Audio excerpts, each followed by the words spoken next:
It's so many things across the globe. Honestly, Real Madrid riding their luck. Arsenal almost giving 2-goal lead away on the weekend. So many, and Spurs stopping Liverpool. I think that's the most amazing result for the weekend. My name is Adeja Adeboale, News is not a sport, coming live to you on a Band Radio Scope, on Apple Podcasts, Spotify, and of course, on every other podcast that you can think of. I got with me today, Oracle Kachi, although I'm the new Oracle right now. I predicted Real Madrid. Defeating Man City 3-1. Kashi, you want to say hi to the guys? Sports fans, it's always a pleasure to be here. Let me first start by wishing all the mothers across the globe a very happy Mother's Day, at least here in North America. But we love you all. Thanks for supporting us and bearing with us when we spend hours discussing sports. Beyond that, an amazing week of sports. Liverpool almost jinxing themselves. Madrid never knowing how to die. They keep coming back like the cockroach. And then my darling AC Milan almost giving me a heart attack by conceding against Verona very early. And then Canelo, who knew that somebody could stop Canelo from throwing all his marvelous punches? All this we will get to digest. Stay tuned, guys. All right, perfect. Thank you very much for that. Of course, just as a reminder, or a big shout out to Sheya Ajayi's wife. Today's her birthday. Happy birthday to Mrs. Ajayi as well, and happy Mother's Day to all the mothers across the globe. All right, perfect. We'll move straight into the show, and we're going to be starting with the review of the NBA playoff season. It's NBA playoff season, man. You gotta love it. Kachi, Celtic versus Bucks. I wanted that last shot to count. I wanted it so bad so that we can go into overtime and see it. But it looks like we have a series on our hands right now. Do you think so as well? Oh, I definitely think so. It looks like we have a series on our hand. I really am so sad that we're getting this in the conference semifinals instead of in the conference finals itself. This looks like it's going to go to 7 games, like you rightly said, simply because the Celtics don't also give up. They are very gritty. Yeah.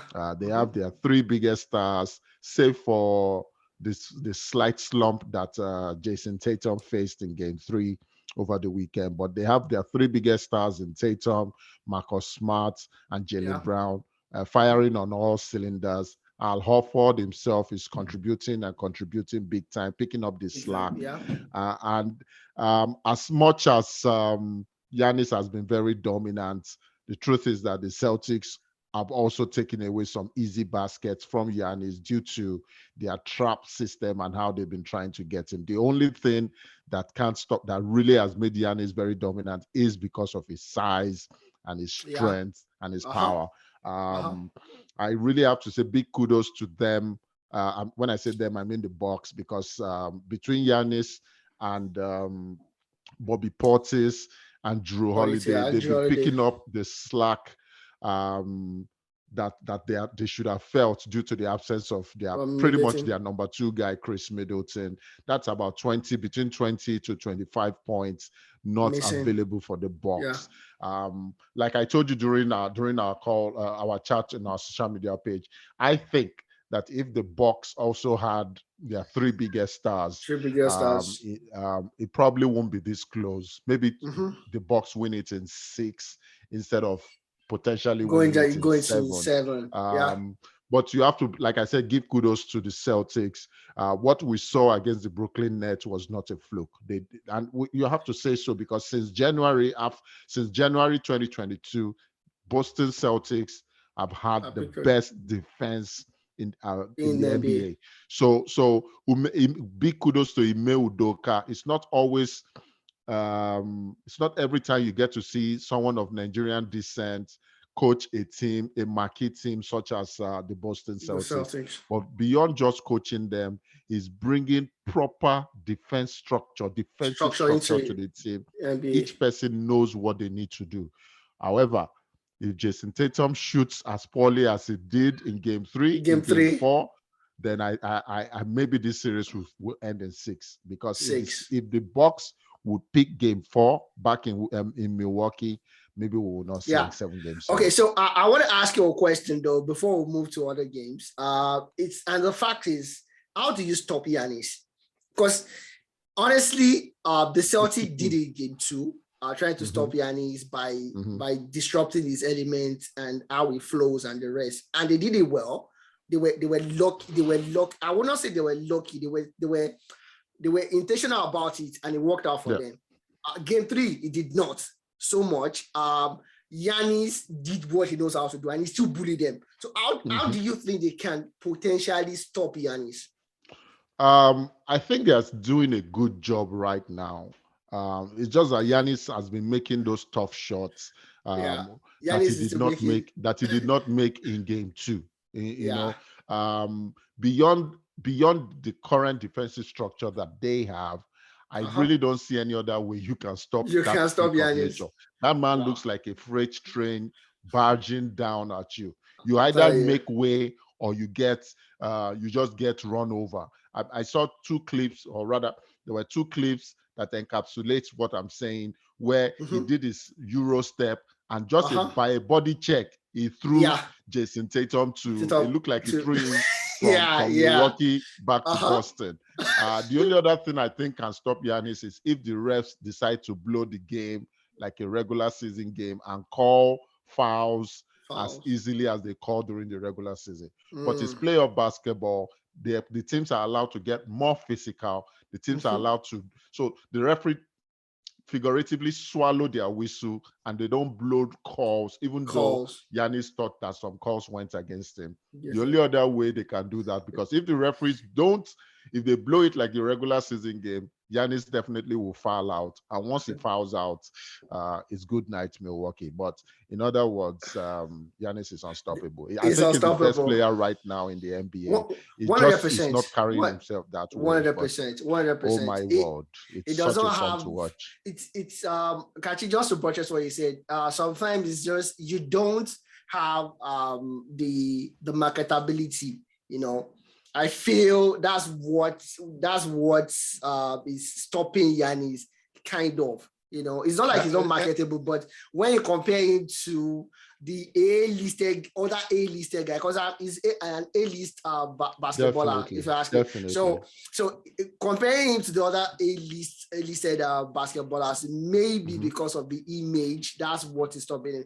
Anyways, and just before we move on, and it's no fault of Giannis. You look at every 100%. Other international elite basketballer, Luka Doncic, the Joker man, Joel Embiid, as much as they are popular due to their abilities, they don't enjoy as much fame as the homegrown talents. And it's just how the American market is. I remember a very old story of how Hakeem the Dream Olajuwon lost a lucrative 10-year Pepsi Cola deal simply because he could not speak with that Southern American twang. So it's the sad reality of being an international talent. But make no mistake, popularity or no popularity, the best player right now is definitely an international of player. Course, drop it 36. But I think the closest to Giannis right now is going to be another international in Luka.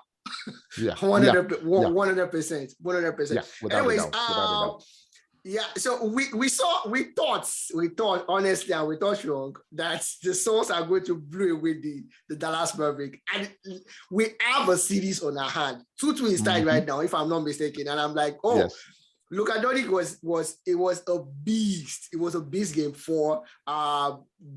Putting all those baskets down and making even CP3 making him look like a rookie. That was the most amazing thing. What do you think could potentially happen in this series? Because it's quite hard now to call it for the Suns. It's hard, but not difficult. I sound contradictory. I think it's not that crazily hard, simply because the Suns have 2 more home games. If the series gets to 7 games, the Suns have the advantage of hosting two of the last three games in Arizona. And all they have to do is take care of home court right now. Game 5 goes back to Phoenix. And I think like Murphy, it's pretty much called Murphy's Law, where at some point you peak and then you start to slide. I think that's what would describe what we've seen with Chris Paul, or what we saw with Chris Paul in game 4, and maybe partly in game 3. I've never seen Chris Paul play as bad as he did in those 2 games. I don't think that will continue.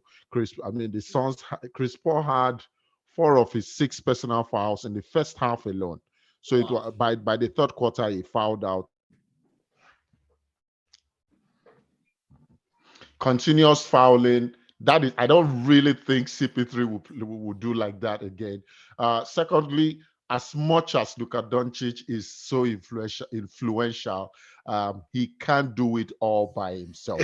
I'm still saying this. By the time the Mavs are bounced out of this playoffs, Luka needs to sit down with Mark Cuban and say, I need a second big star. Otherwise, I know I'm a franchise player. I mean, Dirk Nowitzki did it and won a championship with the Mavs, but at least he had a very, very strong support cast. So I still give the edge to the Suns, but by word, the Suns will be like, they are in for a shocker. I mean, regular season basketball is not playoff basketball. And then they also, the element of surprise they had last year when all eyes were on the Clippers, the Lakers, and the Utah Jazz is no longer there. They had the best result. Everybody knew, or knows rather, that to get to the conference, to the NBA finals, there's every possibility we will go through the Suns, and they're bringing their A game. So I want to see 7-game series, man. Don't let this stop at any point in time. I want to enjoy my summer, and to enjoy it, I need to see great basketball. All right, perfect. I want to say that's the most surprising game in the playoffs right now. Take it or leave it, because nobody would have thought it's going to get as interesting as it is right now. And going to the Golden State Warriors versus the Grizzlies, the Memphis Grizzlies. Morant is definitely out of game 4 as it stands right now. Yeah. And they were lucky. Game 1, you predicted that the Grizzlies were going to take game 1, but they lost game 1, came back game 2. That I thought they would definitely lose after losing the game 1. They won that one, and the Golden State Warriors gave them an early lead. Like, okay, go on, kids. We're warming up. by the end of the fourth quarter, we'll show you who the big boys are. The Grizzlies actually won the fourth quarter, and after that it was game over for them in the series. Do you think this is gonna be like game 5? By game 5 is done? Sorry, Debo. I've always thought this was going to be a 5-game series. What I said was, yes, the Grizzlies would ride the emotional roller coaster of playing at homes and get game 1, but I mean, the Warriors will come from nowhere and sweep them to the side. They're young, they're an exciting team, but they don't have that playoff experience, and it's beginning to tell. And in Jordan Poole, the Warriors have a true star burgeoning. I mean, is almost like the Splash Brothers now. As a matter of fact, I personally think he has pushed Klay Thompson to number 3 in the Splash Brothers ranking. But why do you always do that? I was just about to ask you that at this point, is it safe to say that Klay is no longer the number 2 in the Golden State Warriors? Yeah, I think at this point, until he's gotten as many games as possible under his belt and he can mentally move away from that gruesome injury he suffered for 2 years, I think Klay is definitely number 3 in the Splash Brothers enterprise. But it's something he's taking in his stride, because he knows that I will give you what I can give you, but don't run your offense through me. Yes, he's gotten some really big buckets, but that's because pool is drawing, attracting the kind of attention Yeah. that will free up Klay Thompson and make Klay him have Thompson. those one-on-one ISO situations, which obviously it will thrive on. The Warriors blew out the Grizzlies. The sad news is that we are losing Ja for game Yeah, 4. man. And, Yeah. and by that point, by the time he's returning, I think it will be game over. But it's really good experience. I like to see Yeah, young stars 100%. have playoff experience. Sometimes it's not so good that your very first playoff run out, you have such tremendous success, because then you get this false mindset False. that is Yeah. how it will be It every year. works. Yeah. It worked against LeBron in his first year. I mean, it took that, I don't know if it's bench chairs, tables, and buckets in Cleveland to the finals until he was swept by the Spurs. And he thought it was Yeah. going to be like that until he saw how the boys in Celtics were handling business. So Uh-huh. it makes for good experience for them. I think this series is over. Definitely, we predicted the Golden State Warriors Phoenix Yeah, Suns we did. Western Conference semifinal, and I still We, think that will we happen. definitely Really. did. We definitely did. Thank you for that. And the 76ers and the Miami Heat looks. Oh, okay. So everybody thought Joel is going to be out, definitely, but Joel is back, and the tide actually switched over to the 76ers again. I feel personally, I feel the Heat is a better side, honestly, all round overall. And the reason why I feel that is because apart from the from May or whatever his name is, James Harden is Tyrese not. Maxey, yeah. James Harden is not bringing so much to the game. Like, he's not bringing anything. When Embiid was out, I think for game 2, James Harden did not even bring anything. He could not even stand up like, okay, let me take charge and, help the small guys and or whatever. And he's the number 2 in the team, if not even number 1.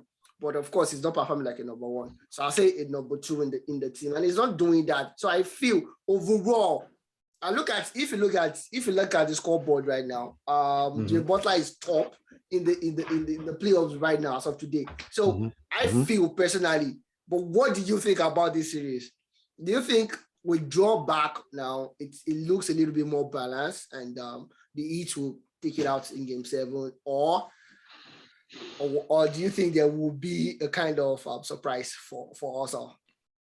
All right. So before I even tell you what I think about the series, I need to say 2 things. The first thing is, right now, everybody should forget about the Houston Rockets James Harden. That James Harden is gone.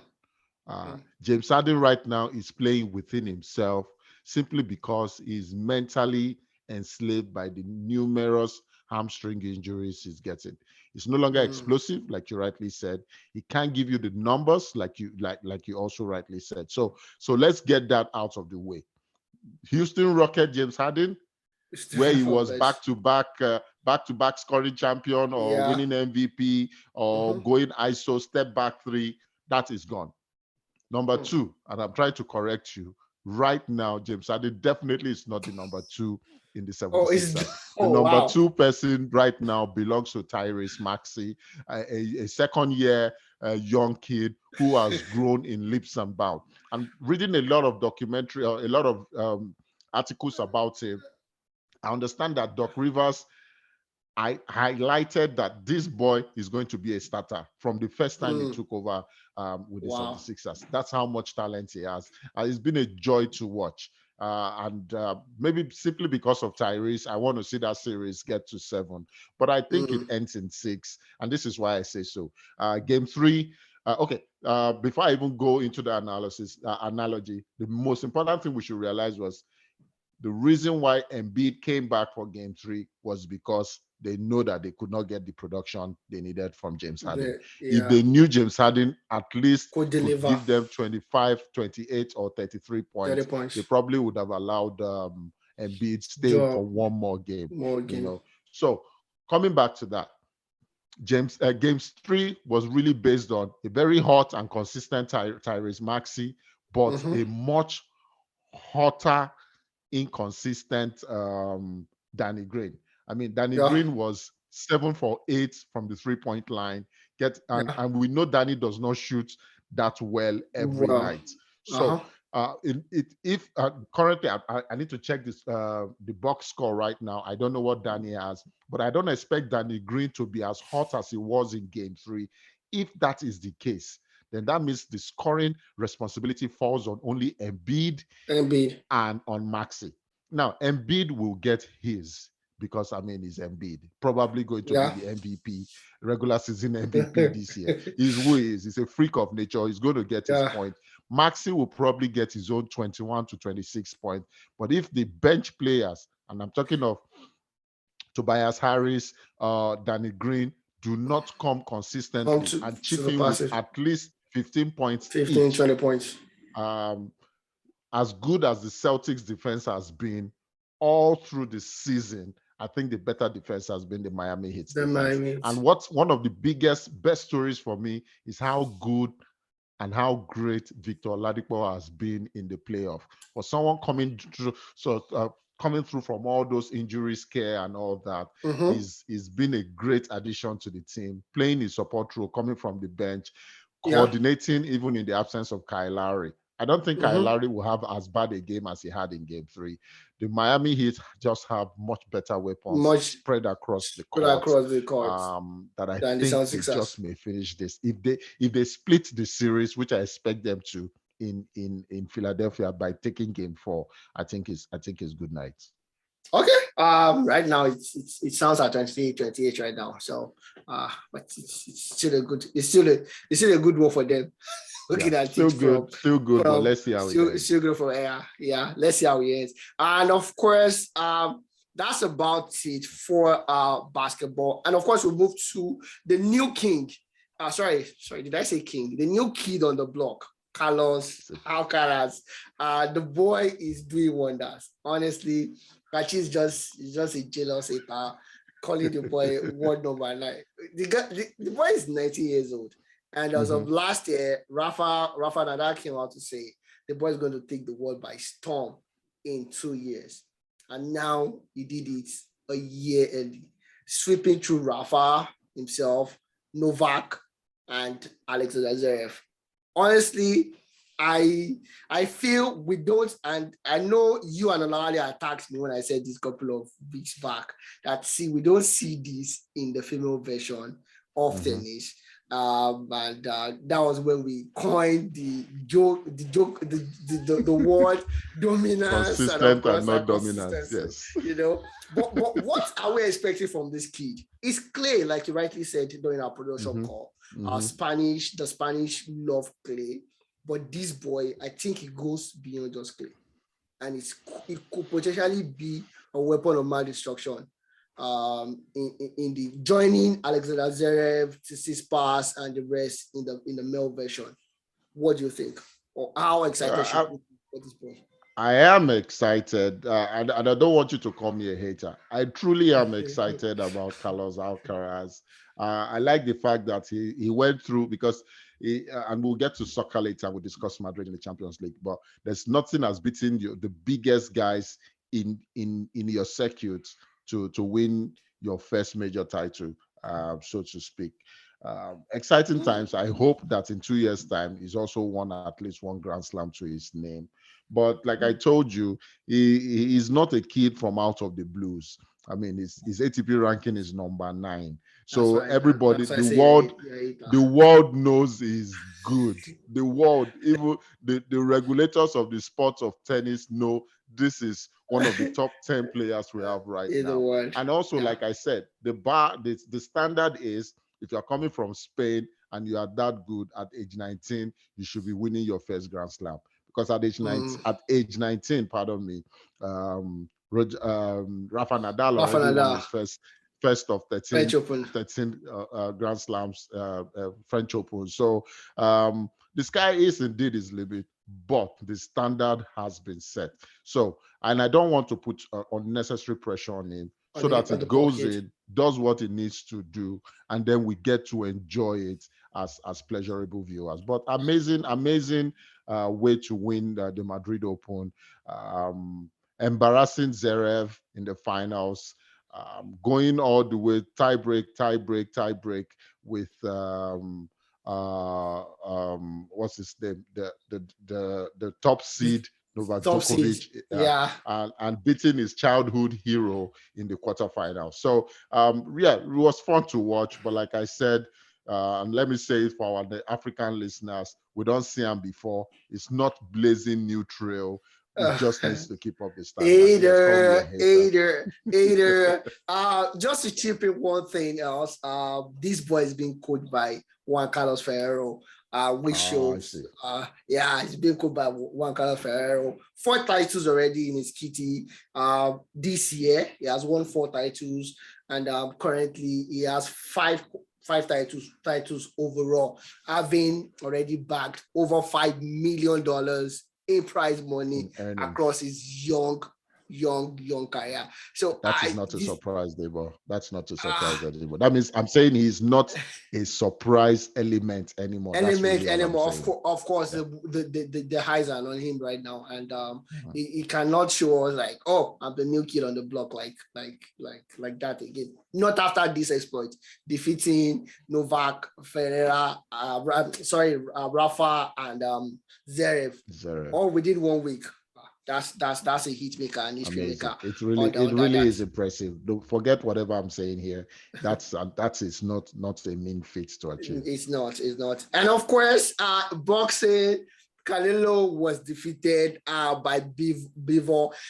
And you know the funniest thing about this story is the fact that all the judges scored Canelo more points round 1, round 2, round 3, round 4, round 5. All the judges. Mm-hmm. So if Bivol did not win the last round with that margin, he would have lost this bout, which is so crazy because everybody seems to think Canelo lost fair and square.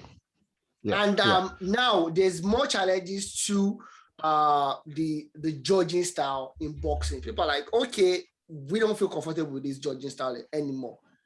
And I'm pretty sure I expressed this fear to Shay a couple of weeks ago. Like, realistically, is there something else they can do? Maybe a monitor, a robot who starts counting the punches as against the referee, as against the umpires that we have on seats, dozing off and all. And does this come as a surprise to you, having seen the match of what Canelo did? Not as a surprise. Let's not forget that Canelo moved up a weight class to go meet someone who has been fighting in that particular weight class. It was his choice. Yeah, so this is similar to what the last stylebender Israel Adesanya also did. And the reason why Canelo came out so gung-ho in the first 3 rounds was I think he just knew deep down that I'm a newbie into this particular weight class. If I can finish it up as early as possible, catch this Russian kid by surprise, then maybe this fight will go well for me. But Bivol, credit to him, and started landing those body blows. I thought it was also end of it all. I was like, come on, even if it's a split decision, it will go to Bivol. I don't think there was anything wrong with having, number one, with the officiating.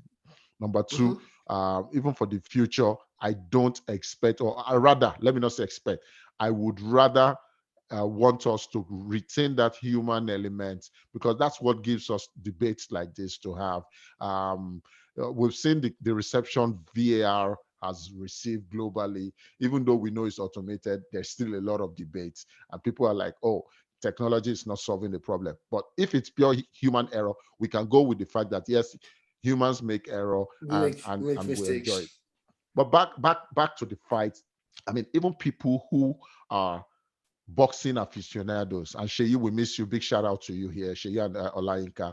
But I will hold the fort. Even people who were big boxing aficionados like Floyd Mayweather knew that this was one fight too much for Canelo. Floyd placed his bet for Bivol and won big in Vegas. It was a master class. Maybe if this was Canelo's second fight or third fight in that weight class, then it would have probably been a different story. But him bulking up that much, I think he weighed about 175.4 or 176. Yeah. I mean, that's almost 6 or 7 kg extra weights that he had to take, and now he had somebody of that particular weight class leaning on him. It's similar to what Dylan White suffered against Tyson Fury. Dylan never had any chance. He did not suffer anything. Okay, maybe not as similar, but my analogy really is sometimes when you move up that weight class, it probably you being too 100%. over ambitious, and I think that over ambition 100%. got the better of him. Got the better of Canelo. Shout out to Canelo. We still love you here at News Sport. Yes, without and a of doubt. course, I'm of still course, a Canelo boy. Yeah, yes, you're still a champion. You're not a Canelo. You can't be a Canelo. You're older than the guy now. Why can't you be? No, I'm a Canelo boy. Like I mean, the fighter himself, not age-wise. Yes, you're I'm a fan. Canelo boy. You cannot be a boy. All right, we'll go on a quick break right now. When we come back, we'll be jumping and discussing the legacy of Joseph Pep Guardiola versus Jose Mourinho, the special one. Don't go anywhere, guys. We'll be right back. Joseph arguably is going to go down as one of the best managers in the history of soccer, of football as we know it. And of course, Jose Mourinho, given his pedigree, what he has done, I could remember his first interview when he came to Chelsea, fresh out of the Champions League. I'm the best manager in the world. I'm the special one. Full of confidence. He has done it over and over and over again. At a point, he broke the hegemony of Barcelona in Spain, making Joseph leave for Bayern Munich. Honestly, people tend to say it wasn't the case, but at the point of breaking that hegemony, Joseph actually ran to Bayern Munich. Another good thing. And we look at Pep Guardiola. Pep Guardiola have unearthing so many great players, like small boys that outside the Guardiola play, they did not function. I'm talking about players like Bojan, Isaac Kokena, Adama Traore, amongst others, Batra, I've forgotten the name of all the other young central defender that he unearthing. Right. And he showed them the way of how to play football. So talking about the best tiki-taka that we've seen, maybe bar Arsene Wenger, Johan Cruyff in the last couple of decades, without a shadow of doubt, Pep Guardiola will always be mentioned. So his legacy is never going to be about did he go from one good team to another. Nobody cares. I can decide to go from Chevron to Shell to Mobil. Nobody's going to call me a bad engineer because I'm moving to the best best companies. Exactly. So that would not be. But on the flip side, you look at Guardiola's last maybe 10 years or 12 years since he left Barcelona with Xavi, Iniesta, Messi, the trilogy, Yaya Toure, Sergio Busquets, and the rest.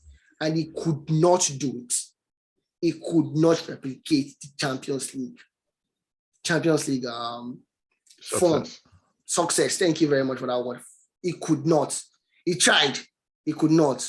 At Bayern, and Bayern did it after he left or right before he came. I'm not so sure right now. After he left. Exactly. He did just one thing right, buying the central midfielder that they needed. Martinez, and they won the following season or 2 seasons after. I'm not exactly sure. And you look at it, it came to Man City. Man City was already a big club.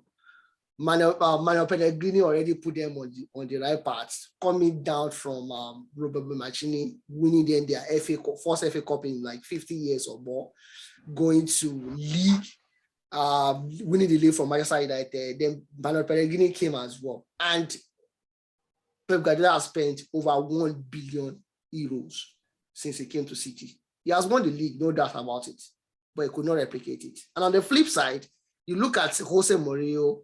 He did it with Porto. He did it with Inter Milan, winning Inter Milan their first trophy after almost 30 years. I think the first Champions League for Inter Milan was 1992. And he did it. And he went to Real Madrid again, did something else, replicating. He could not get to the Champions League final, blah, blah, blah. But now he's in the final of the Europa Conference, making him the first coach to get to the final of the 3 elite competitions in Europe. Actually, playing the legacy of this guy side by side. I know some people don't like judging the coaches based on the trophies won, but at the end of the day, that will be the basis. Truth be told. And looking at them, what do you think about the legacy of both guys? And what should we or would we potentially tell our kids in the near future when we're talking about these 2 great coaches? Thanks, Debot, for putting me in such a tight spot. The truth is, I'm also one of those members of that school of thought where you really shouldn't judge coaches by how many trophies they won, because if you do that, then the legacies of some of the biggest coaches will be thrown under the bus, and I know there's one that is very dear to your heart, because Gus Hiddink, if you want to count trophies, I don't think he has that many trophies in his cabinet. Another one close to your heart would be Professor Arsene Wenger, who, even though was a behemoth in the English or Barclays Premier League, like it was called during his time, never got to experience European success.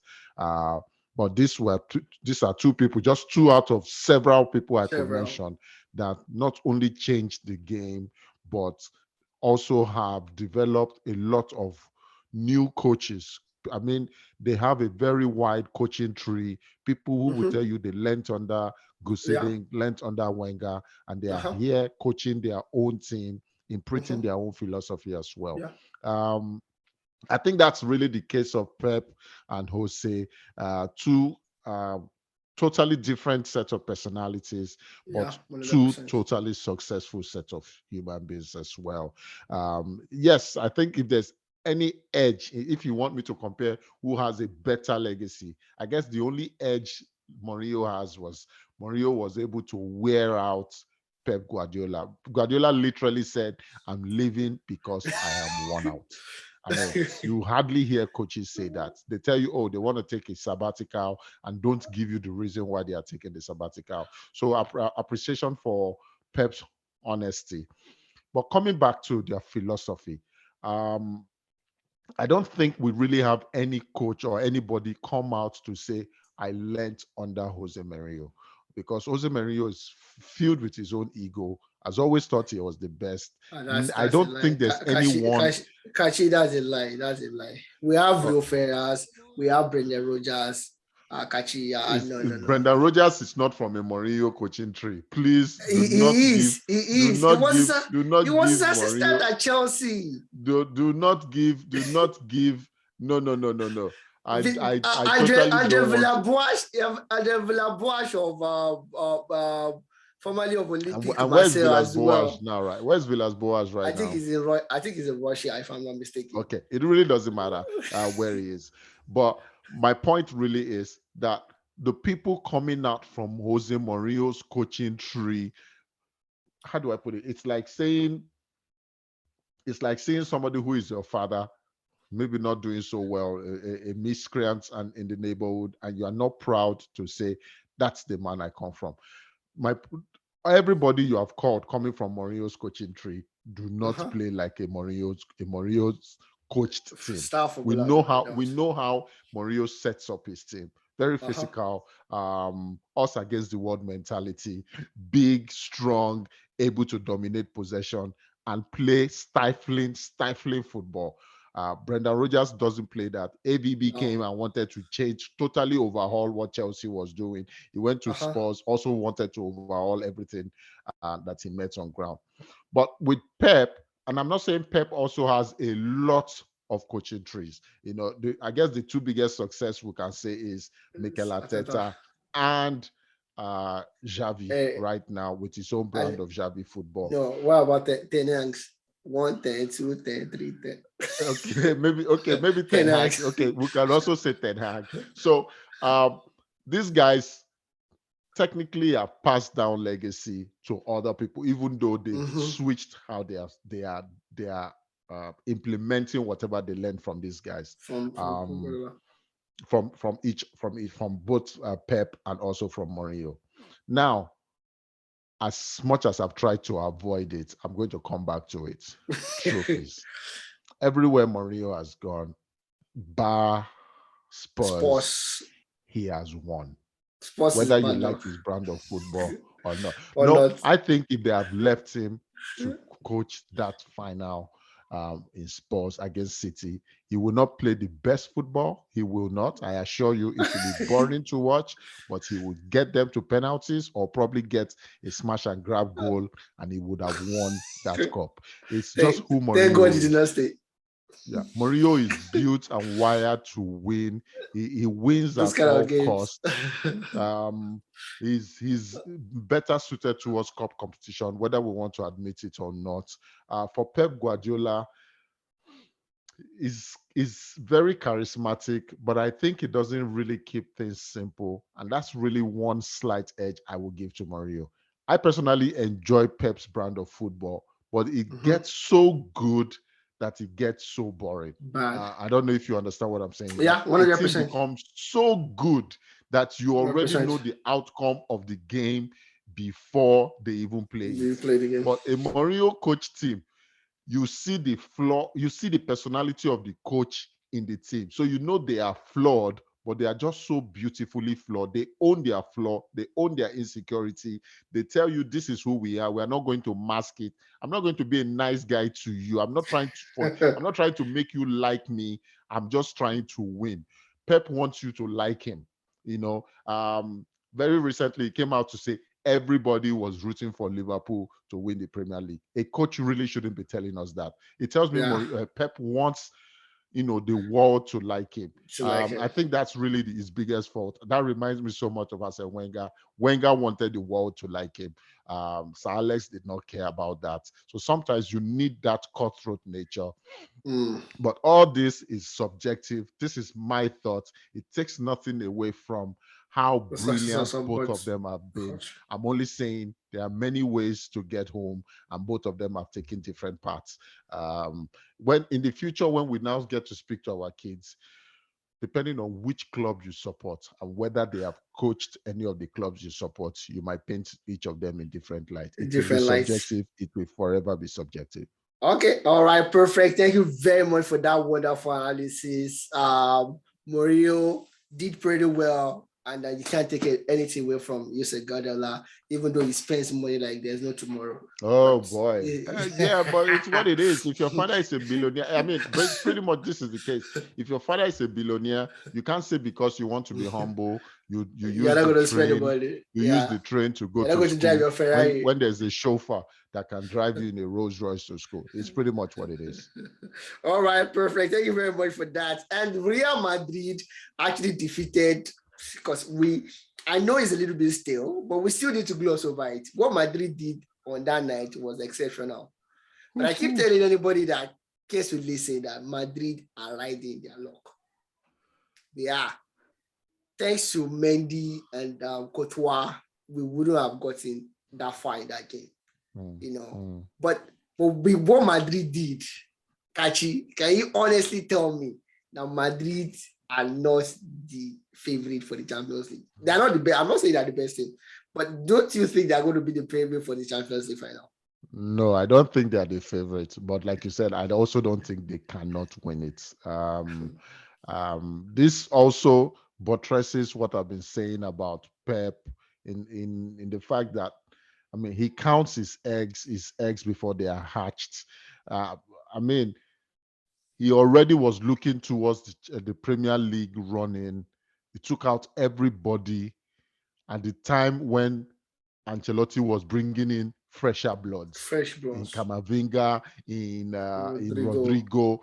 That was when he was taking out a KDB, an ordinary Mavericks. KDB on the night. KDB was really ordinary. Let's be honest about that. Yeah. Was taking out his potential match winner in Riyad Mahrez, taking out everybody, thinking the game was won.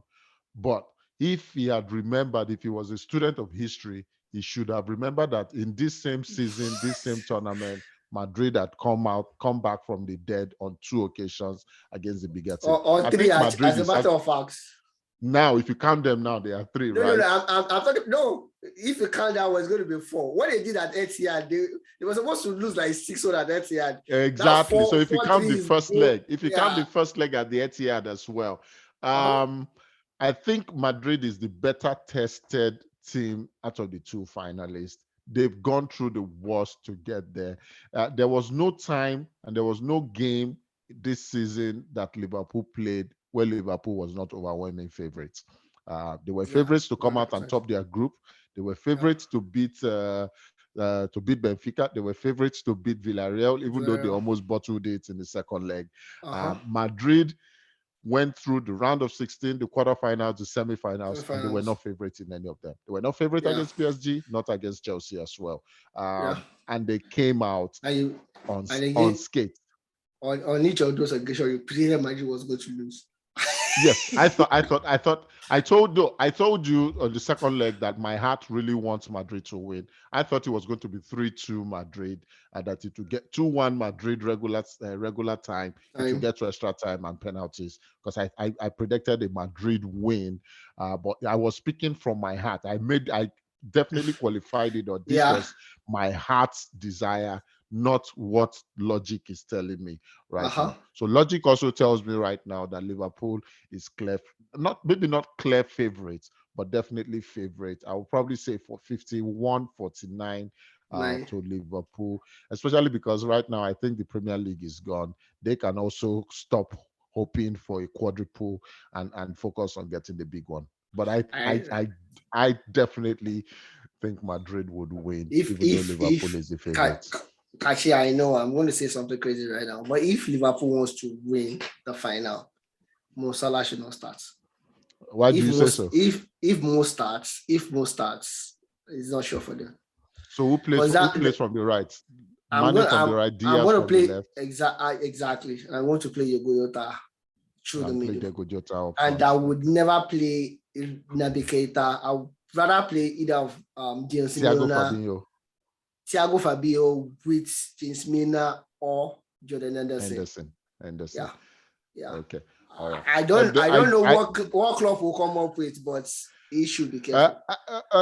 One of the legacy, one of the blots on Guardiola's legacy is the fact that he overthinks things, and I think that's the difference between him and Klopp. Klopp really doesn't overthink it.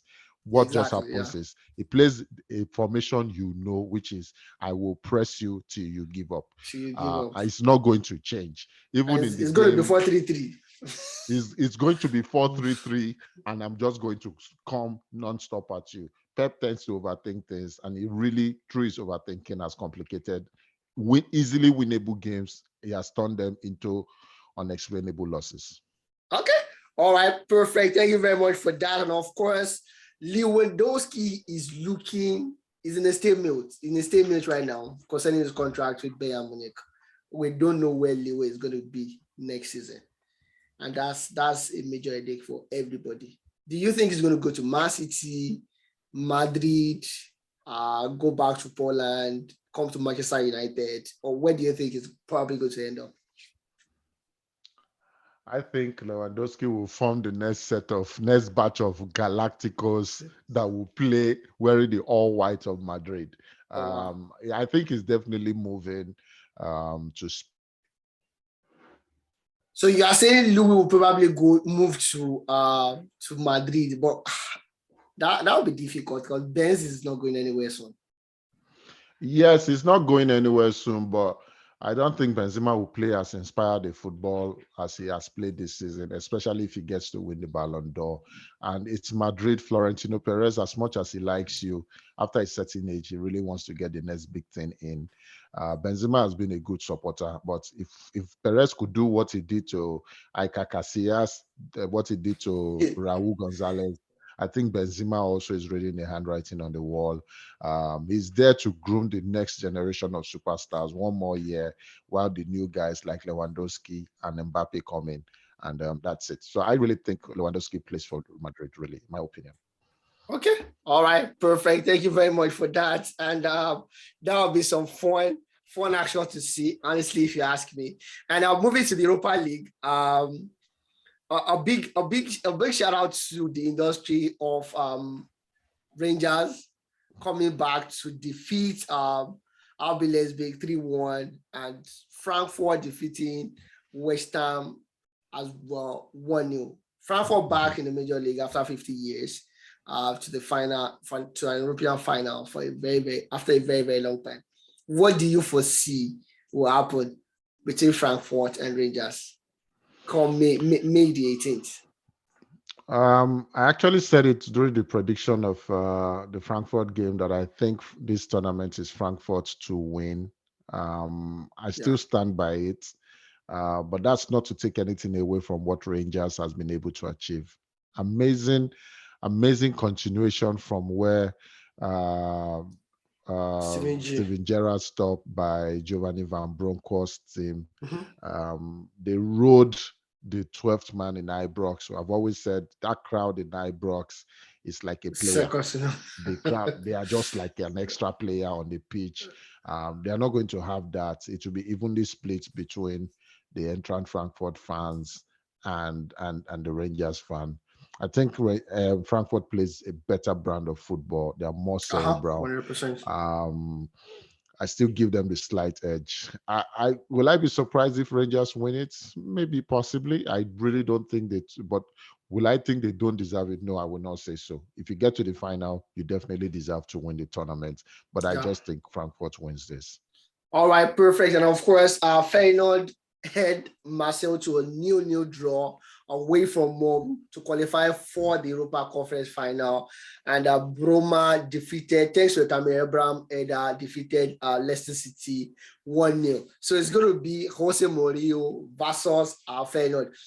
Jose wants to bring Roma back to the charts after a very long time. Do you think Jose will be able to do this? Is the Serie A winner? I can't bet against Jose Mourinho in the tournament final. There's no way. It will not be an easy win. It won't be pretty, but I think they have just enough in them to defeat Feyenoord. Feyenoord obviously is a mix of young players. Jose Mourinho would bring back the dark side of football that will scare those Feyenoord boys. They've never seen something as difficult as if I have Jose Mourinho's team. Roma wins this, and Roma wins this convincingly. 3-1, all right, I think. All right, perfect. And like I said during the position, I said if Mbappe should sign an contract extension with PSG, I'm going to come for your head. No problem. Particularly. I'm right here. Do you think it's possible for Mbappe to sign a contract extension? Everything is pointing towards Mbappe staying back at PSG for at least one extra season, at the very least. And is it reasonable if he stays back, given the overwhelming need that or overwhelming interest that Real Madrid has shown in him over the past couple of years? I think this is the best time for Mbappe to move. But I think his agents also would need to look and see what the management of PSG is trying to do. If he gets any idea that things are going to remain the same, I mean, they're going to be inconsistent. They won't be really ambitious in who they're hiring as a coach. Then I think he would leave. He has seen the same Madrid get into the business end of tournament. He would like to win.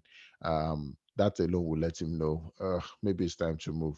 The truth is, the biggest challenge PSG has is they are not tested locally. So when the time comes, knockout stages of the big tournaments, they've not seen the type of formations they see in those stages in League 1. So it confuses them.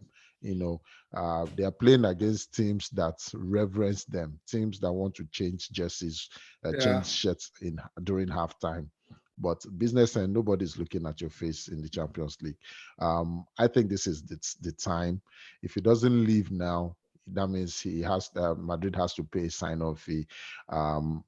Florentino Perez is a wiser businessman now. He has not been splashing all the crazy money the last 2 years, apart from Camavinga. I don't think he made any major big splash.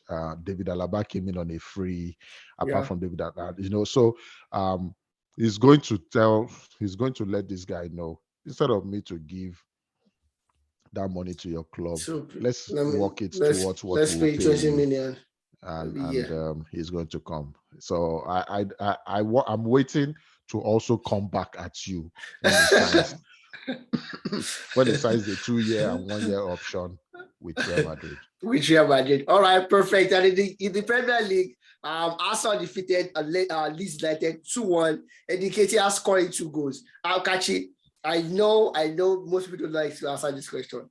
This young boy has scored more goals than Lacazette this season. Mm-hmm. And Mm-hmm. coming from obscurity to do that, Mm-hmm. he did not even had the chance. Do you think after they unceremoniously sent Bata sent Aubameyang off, Aubameyang, yeah. this guy should actually taken the place of Aubameyang in the center of the front three, and maybe Arsenal would have scored more goals than they do right Well, now. we don't know what was happening back in camp, right? We're not Uh-huh. there. We're only Uh-huh. going with what we're told and what we see.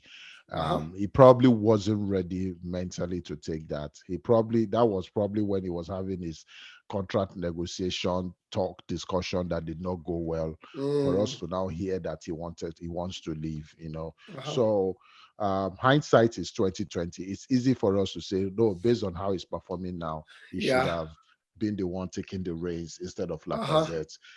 But I think what I can only say is, based on what he has done now, I think Arsenal should come back to the negotiation table and say, Let's dude, see if they can. it looks like you have something good going on here.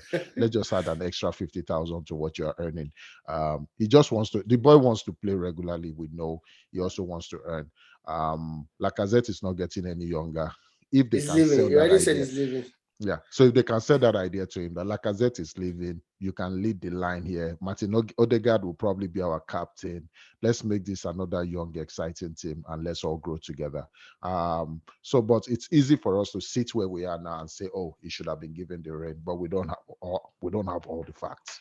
All right, perfect. Crystal Palace defeated Watford to confirm their bye-bye to the Premier League. But across the last 4 or 5 years, Watford and Norwich are the first name when it comes to qualification for the English Premier League. So don't be surprised when you see them again. Tolly was at the Stamford Bridge over the weekend, whistling. He has never seen a VAR before. First time seeing VAR. Chelsea racing to two-goal lead via Lukaku before Wolverhampton came back through Trincao to snatch a draw against Chelsea. And now, after the win by Arsenal on Sunday, Arsenal are just 1 point behind Chelsea. Kachi, what does this say about Chelsea's season overall? We've talked about this. We've talked about this many times, Debo. I think this issue of Abramovich, ownership, players not knowing where their next salary will be paid, if they're going to get a contract extension. Yeah, I think it adversely affected the boys. The team. They really would want this season to be over with. Just saying. They need one more win to confirm Champions League football. They'll probably get it in one of the last 3 games left. But it's not been a successful season, give or take. I guess if they manage to win the FA Cup, then they can say, oh, it's been much of a success in spite of what has happened. But the kind of collapse and late season collapse we've experienced with Chelsea is something they've always complained about a Thomas Tuchel-led team. They tend to collapse late in the season. What usually helped them in the past, especially at PSG, is they build enough gap at the beginning of the season, and then they are able to coast. So I guess he has to find a way to keep the mindset and mentality sharp across 38 games.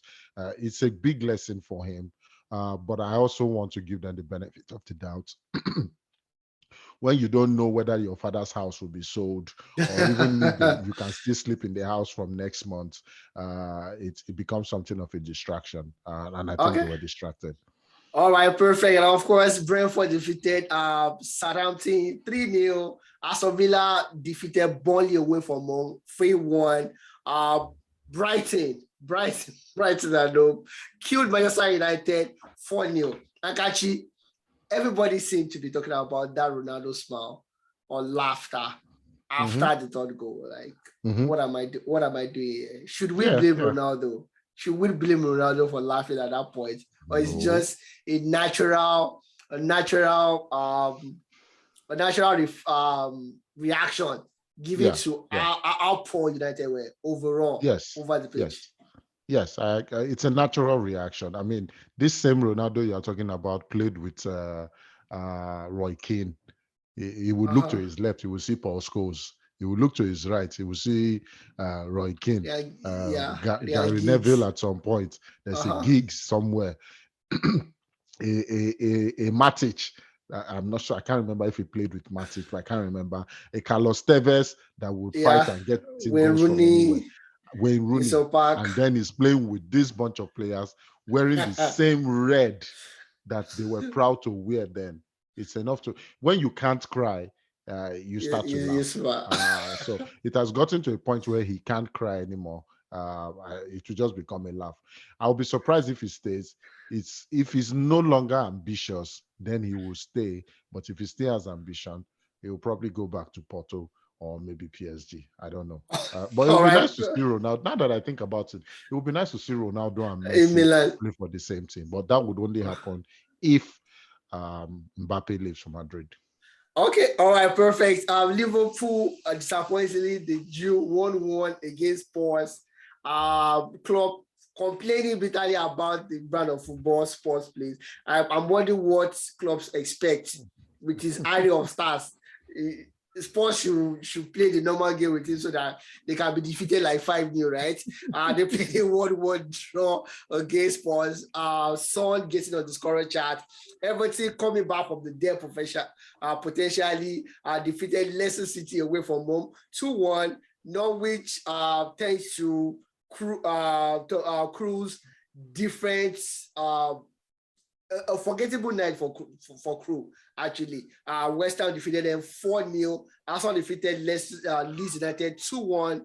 Manchester City massacred Newcastle 5-0 right now. And as it stands, we have guys at the business end of the table, City, Liverpool, Chelsea, Arsenal, closely followed by Spurs. And at the downside, we have Watford that is already being relegated right now, and Norwich City as well. But it gets interesting from the 16th position up onto the 18th position. Everton with a game at hand with 35 points, Burnley with 34 points, and Leeds United with a dangerously crazy goal difference of -35 at 34 points as well. I think this will count against Leeds United potentially during this running. What do you think, Kachi? I hope it doesn't. They definitely play better brand of football than say Burnley, and I would like to see them continue remain In the in the league. Premiership because I know how long it took them to come back after their last relegation. But like you said, their negative goals difference might play a part because I think that's what the English Premier League uses, not the head-to-head Right, yeah. results. Um, in terms of running, the Leeds seem to have the tougher games.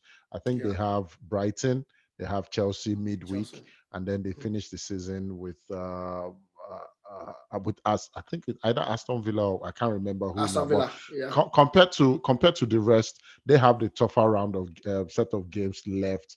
They need at least 6 points to Yeah. confirm that. Well, they are playing a a distracted Chelsea team.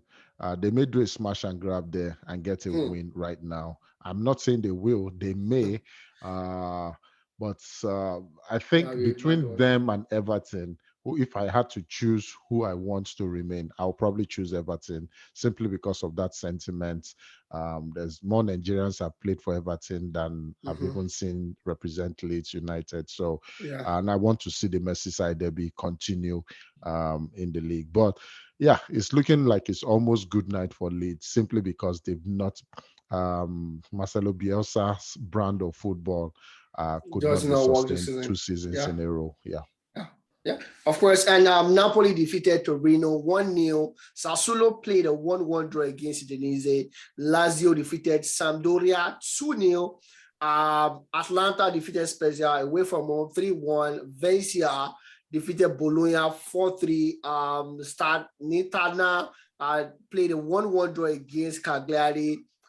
Alos Verona lost against Milan 1-3. And as it stands right now, Milan are still on top of the table with 80 points, closely followed by Inter Milan at 78 points. It's a crazy one right now in the Serie A. And in Spanish, and in Spanish La Liga remains the same. Real Madrid are already champions. They gave Atletico Madrid chance to win this weekend. So Atletico won 1-0. Barcelona closely following them, thanks to the 2-1 added victory that they had over the weekend as well. At Sevilla on the third position at 35 points, and of course Atletico at in the fourth position with 64 points. As it stands right now, looks like everything is settled. By any surprise or any calculation by Atletico Madrid, because Real Betis has just 58 points. So once Atletico can win one game more, or potentially one game more, and a draw, they need just 4 points more to confirm their fourth position in the Spanish La Liga as well. All right, perfect. Thank you very much, Kachi, for joining me on the show today. I really do appreciate it. But before you go, please tell me, are you sure Milan is going to win the league this year? We need 4 points from the last 2 games, I think. And their potential banana skin games. Atalanta, I believe their season is over. Maybe they are no longer interested. Hopefully, we win that game and go into Sassuolo, who is our banana, a bigger banana skin game, hoping to get a draw. It's at the beginning of the season, I said if they remain second, it's still a big plus, a big progression. Champions League football is guaranteed again. I understand there are interest from the owners of Liverpool now to buy Milan now, which will make for good investment. But if you have the opportunity to win it, no need to settle for second place anymore. I can't root against my team. Let's go, Forza Milan. Let's go. All right, perfect. Thank you very much for staying tuned with us. We'll talk with you again next week. I still remain Adeja Adeboale, and this is Oracle Kachi. Don't stop supporting sport. Bye, guys. Have a wonderful sporting week.